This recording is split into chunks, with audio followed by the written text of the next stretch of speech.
Bonjour à toutes et à tous, bienvenue dans cette visioconférence dédiée à la fin du dispositif défiscalisant Pinel. Alors pour cette visio, je suis accompagné de Jean-François Moreau, qui est responsable de la structure Immobilier Service au Crédit Mutuel Nord-Europe. Bonjour Jean-François. Bonjour Luc, bonjour à toutes et à tous. Cette présentation devrait nous prendre environ une vingtaine de minutes. Euh, Au vu du nombre de connectés, vous êtes nombreux et nous vous remercions pour ça. Vous êtes nombreux comme pour le premier webinaire qu'on avait fait en juin d'ailleurs sur Exact. Investir en bord de mer. Il n'y aura pas de session de questions-réponses. Par contre, vous pouvez évidemment vous retourner vers vos conseillers pour poser toutes les questions qui vous viennent à l'esprit suite à cette présentation. Alors on va démarrer Jean-François. Oui. Avant de rentrer dans le vif du sujet, j'aimerais te poser une question sur que tu fasses un topo sur les conditions de marché. Le marché immobilier aujourd'hui, comment il se comporte? Eh bien écoute, les nouvelles sont plutôt bonnes Luc, Ouais. et je suis content de les partager avec vous, Mm. puisque c'est vrai qu'on a entendu pas mal de choses dans les médias depuis une année sur l'immobilier. Alors il faut être honnête, depuis début 2024, les médias étaient plutôt un peu, Ouais. je vais dire, dans la Morose. sinistrose ou morose sur l'immobilier. Ouais. Donc déjà à l'époque, nous on regardait les éléments de manière un peu factuelle, et puis finalement, je vais dire depuis le printemps et encore plus à cette rentrée, D'accord. les nouvelles sont bonnes. Et d'ailleurs les médias le relaient, donc C'est vrai. il faut s'appuyer sur le sujet.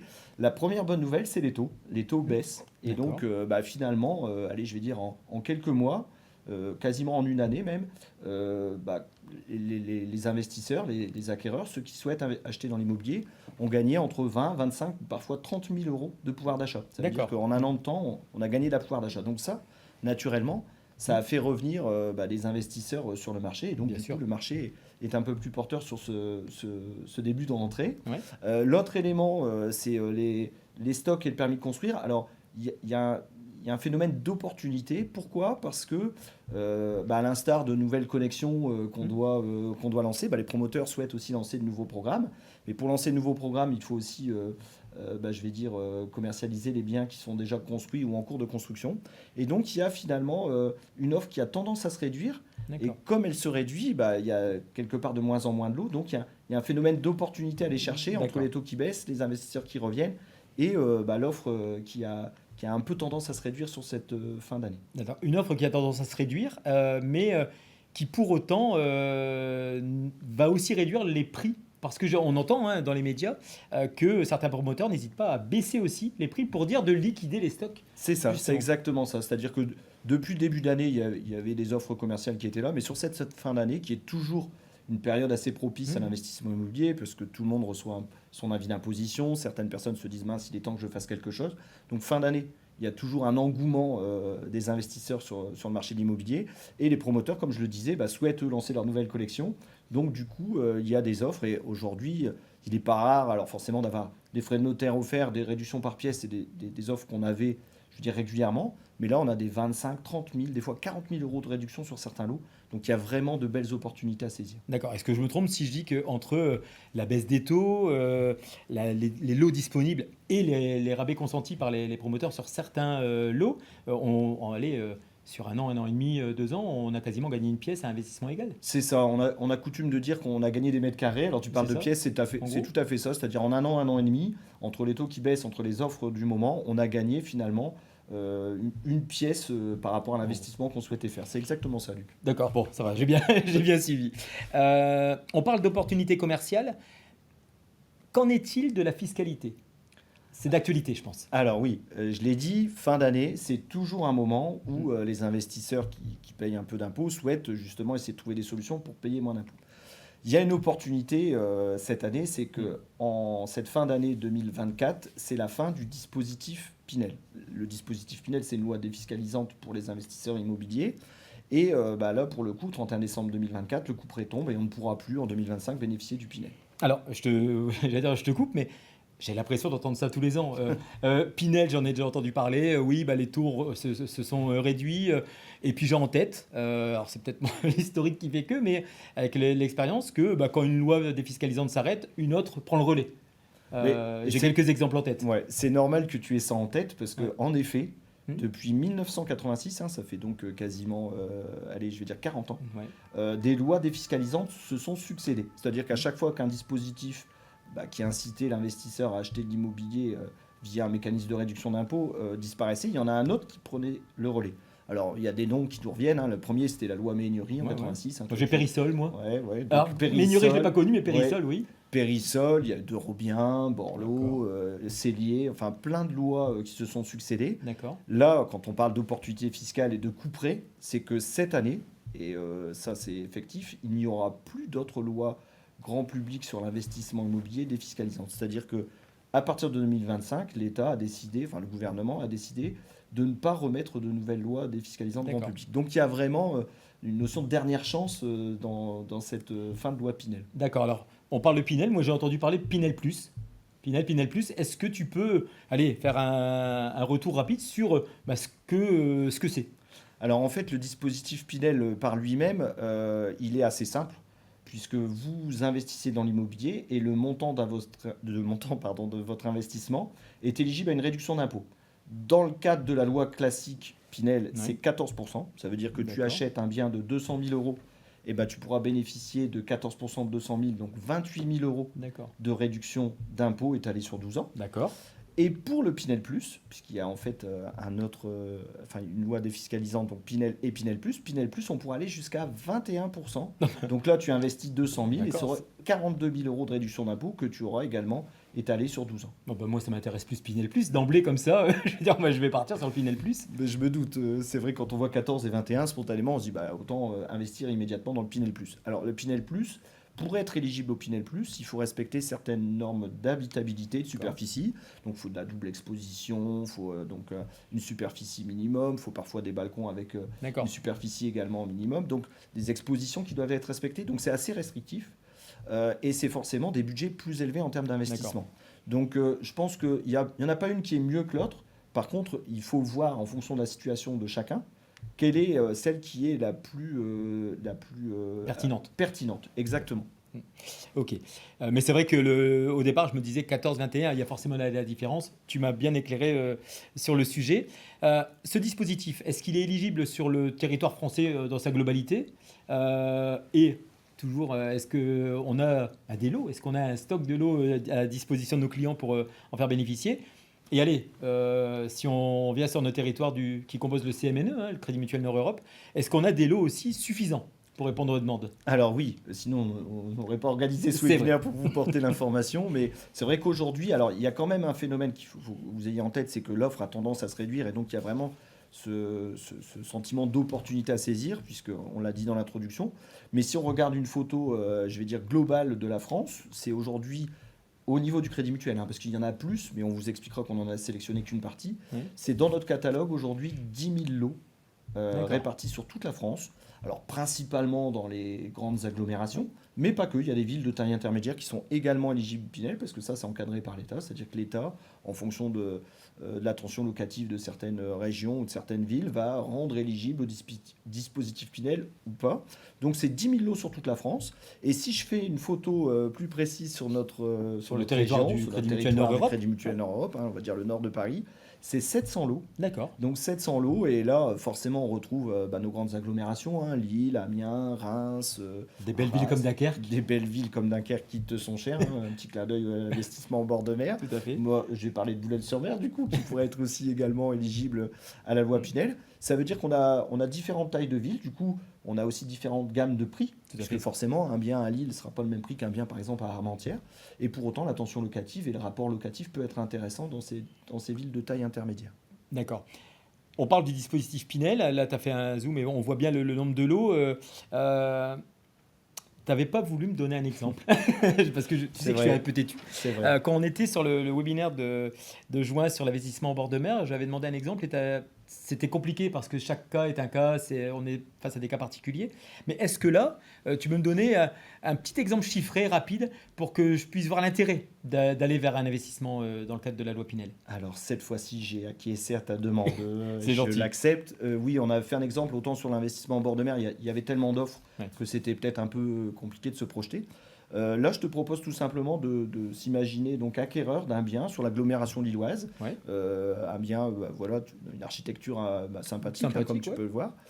Donc là, on est sur un T2, donc un appartement avec une chambre de 47 mètres carrés, avec un balcon de 6 mètres carrés. Alors pourquoi on a mis ces précisions-là? C'est que grâce entre autres à cette superficie, il y a d'autres normes, mais grâce à cette superficie, Mhm. il est éligible au Pinel Plus. D'accord.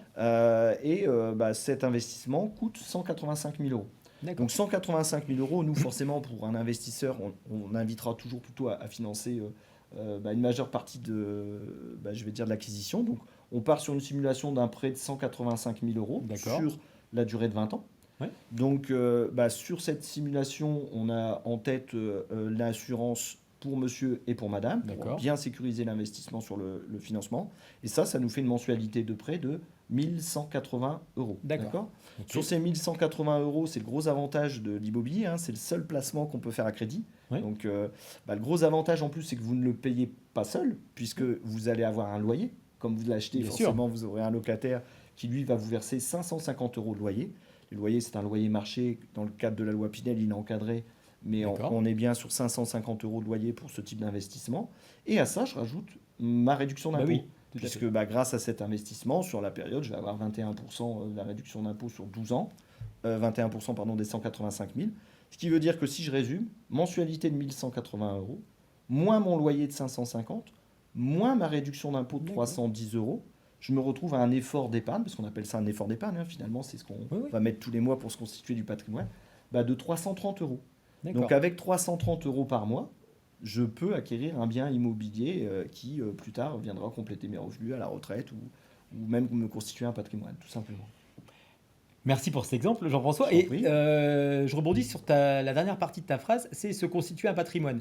Je le disais, c'est pas la fiscalité, c'est pas ce qui va normalement me pousser uniquement à investir. Et la constitution de patrimoine est importante. Et je pense que tu as mis un exemple derrière sur l'impact Ouais, tout à sur fait. la constitution du patrimoine. Je crois qu'il faut bien avoir ça en tête quand on achète de l'immobilier et c'est vraiment la force des dispositifs d'investissement dans l'immobilier.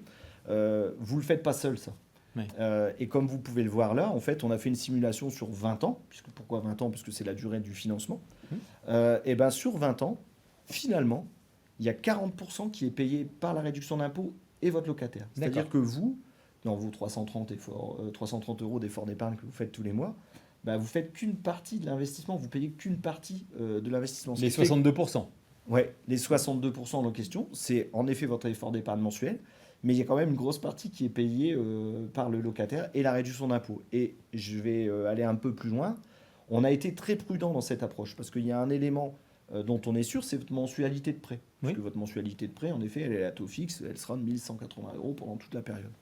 Par contre, on a mis dans le locataire 550 euros de loyer et dans l'hypothèse qu'on vous présente là, on part du principe que le loyer n'évolue pas. Oui. Alors qu'on sait très bien que sur la durée de 20 Il ans, sera votre revalorisé. loyer, il va être revalorisé. Et donc, ça veut dire que finalement, la part de locataire à 30%, elle risque d'être même beaucoup plus importante. Donc, voilà la grosse force de l'investissement immobilier. Je vais te poser une question piège. Je vois une réduction d'impôt de 9%, ça m'interpelle. On a évoqué 14, on a évoqué 21%. Alors oui, je comprends que tu poses la question. En effet, pourquoi on a mis 9%? C'est parce que là, on est parti sur la durée de 20 ans, alors que la réduction d'impôt, elle se fait sur 12 ans. D'accord. Donc si on ramène cette réduction L'impact d'impôt fiscal. projetée sur 20 ans, ça nous fait une réduction d'impôt de 9%. Belle remarque, Luc. Bon. Merci. Ok, donc merci pour ces exemples. Là, ça me fait plaisir. Je reviens sur le titre. Dernière chance pour payer moins d'impôts. Bon, on est le 27 septembre aujourd'hui. Pinel s'arrête le 31 décembre. On a encore un tout petit peu de temps devant nous quand même. Il n'y a pas une urgence absolue aujourd'hui de signer. Alors, je reprends tes mots, c'est tout à fait ça. On a un tout petit peu de temps devant nous.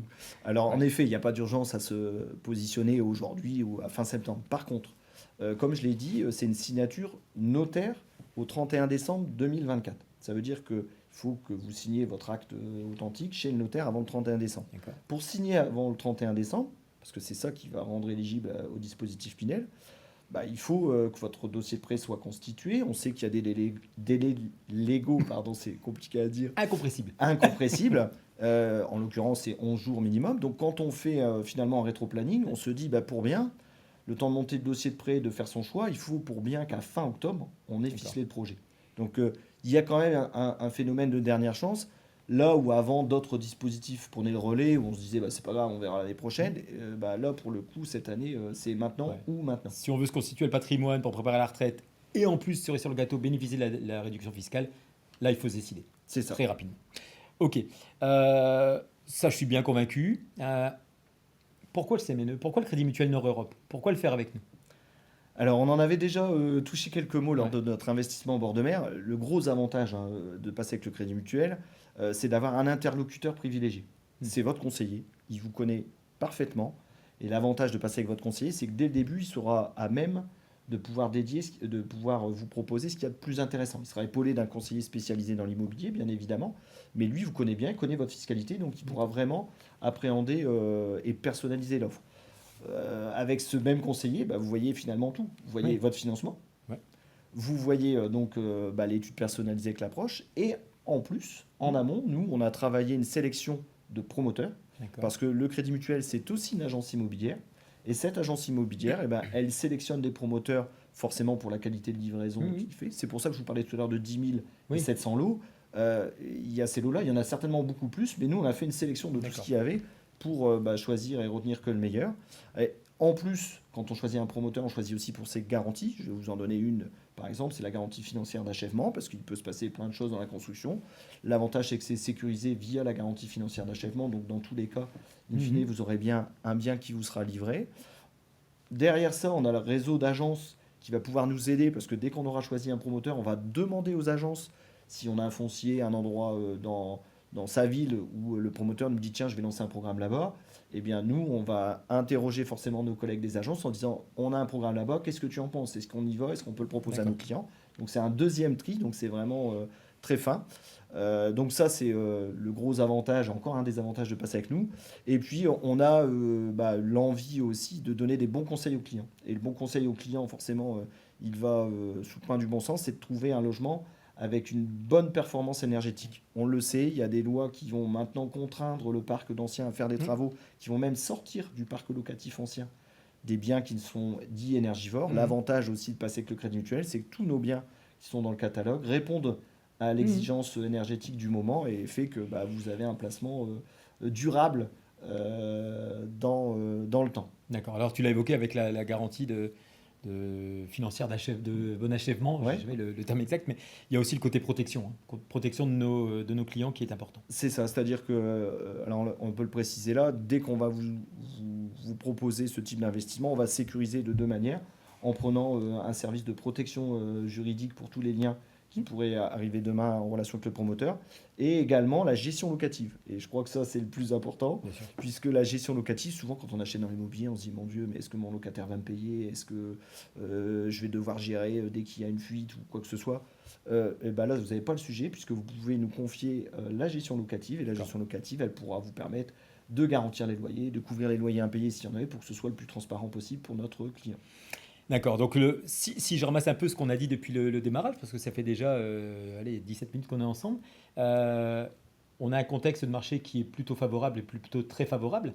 On l'a vu sur les taux, on l'a vu sur les réductions sur les lots. On a une fiscalité toujours intéressante et très intéressante, mais qui arrive à terme aujourd'hui. On a le Crédit Mutuel qui est là pour accompagner jusqu'au bout. Allez, je suis convaincu. Qu'est-ce que j'ai à faire maintenant là? Qu'est-ce qu'il me reste à faire? J'ai envie d'investir. Bah, il te reste à faire le plus facile, c'est tout simplement de prendre contact avec votre conseiller, votre conseiller qui connaît votre situation et qui va se mettre en relation avec un conseiller dédié à l'immobilier pour vous faire finalement une étude chiffrée. Ça ne vous engage à rien, mais ça vous permettra de poser les chiffres, de voir ce que ça peut vous faire gagner en impôts, ce que ça pourra vous apporter en constitution de patrimoine et en complément de revenus futurs.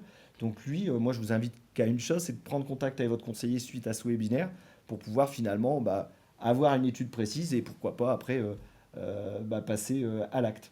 D'accord. Merci Jean-François. Je t'en On prie. arrive au terme de cette visio. Merci beaucoup pour ces éclairages. Je passé un bon moment d'échange avec toi. J'espère que il en va de même pour vous. Avant de se quitter, on va vous mettre à disposition le replay de cette visio parce que vous avez peut-être pu prendre en cours de route l'émission. Et le petit bonus, je pense qu'on se disait que ce serait peut-être bien de vous mettre aussi à dispo le lien vers le replay du premier webinaire puisque vous n'avez peut-être pas eu l'occasion de le voir. Et je pense que c'est assez complémentaire. Tout à fait. Au-delà de la fiscalité, c'est assez complémentaire. Merci à vous, merci de votre présence. Vous avez été nombreux et puis nous vous remercions. Et On aura peut-être l'occasion de se faire un prochain rendez-vous, Certainement. peut-être rentrée 2025. Ouais, c'est Ouais. dans les bacs, comme on dit, et ça devrait sortir à la rentrée. Et on vous fera certainement une présentation de l'aspect rénovation énergétique. Voilà, j'allais dire un thème possible, rénovation, ça peut être un beau Tout à thème fait. à voir. Merci encore de votre attention, et puis à très bientôt. Au revoir. Bonne journée à toutes et à tous. Au revoir. Bonne journée, au revoir.